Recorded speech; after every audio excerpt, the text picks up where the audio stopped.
తెలంగాణ రాష్ట్రాన్ని సోనియా గాంధీ బిచ్చమేసిందట. తెలంగాణ ప్రజలు సిప్ప పట్టుకొని అడుక్కుంటే ఢిల్లీ కాంగ్రెస్ని సోనియా గాంధీని అమ్మా భిక్షాందేహి అని ముష్టెత్తుకుంటే సోనియా గాంధీ తెలంగాణ రాష్ట్రాన్ని ఆ సిప్పలో ముష్టేసిందట. ఇవెవడో కాదు, చింతపండు మల్లిగాడు మాట్లాడిన మాటలు. 60 ఏళ్ల పోరాటాన్ని వీడు అడుక్కు తినడం కింద జతగట్టేసిండు. అమరుల బలిదానాల్ని బిచ్చమెత్తుకోవడం కింద లెక్కగట్టేసిండు. తొలిదశ ఉద్యమం లేదు, మలిదశ ఉద్యమం లేదు, బలిదానాలు లేవు, కాంగ్రెస్ వాళ్ళు కాల్చి చంపిన విద్యార్థుల లెక్క లేదు, నిరసనలు లేవు, దీక్షలు లేవు, నిరాహార దీక్షలు లేవు, పోలీస్ కేసులు లేవు, లాఠీ చార్జీలు లేవు, అరెస్టులు చేయడాలు లేవు, తెలంగాణ ధూమ్ధాం లేదు, సాగరహారం లేదు, మానవహారం లేదు, వంట వార్పు లేదు, ఇవేవీ లేవు. అసలు తెలంగాణ పోరాటమే లేదు, తెలంగాణ ఉద్యమమే లేదు.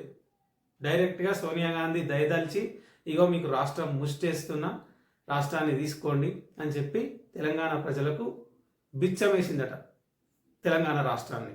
చింతపండు మల్లిగారిని అడగాల్సిన కొన్ని ప్రశ్నలు ఉన్నాయి. ఏంటి అంటే 2014లో బిచ్చమేసిన సోనియా గాంధీ 2004లోనే ఎందుకు వేయలేదురా మల్లిగా? మరి 2009లో కూడా తెలంగాణ రాష్ట్రాన్ని బిచ్చమేయచ్చు కదరా, అప్పుడే ఎందుకు వేయలేదు? అంతెందుకు, తొలిదశ ఉద్యమం జరిగినప్పుడు 1969లో 400 మందిని కాల్చి చంపింది కదా ఇదే కాంగ్రెస్ పార్టీ. అప్పుడే తెలంగాణ రాష్ట్రాన్ని ఎందుకు బిచ్చమేయలేదు? 1200 మంది చచ్చిపోయిన తర్వాత, 1200 మందిని చంపిన తర్వాత ఇప్పుడే ఎందుకు బిచ్చమేసిందిరా మల్లిగా అని చెప్పి వీనికి మొన్నటిదాకా భజన చేసి వీని నెత్తి మీద పెట్టుకున్న వాళ్ళే బండకేసి కొట్టి మరీ తిడుతున్నారు సోషల్ మీడియాలో.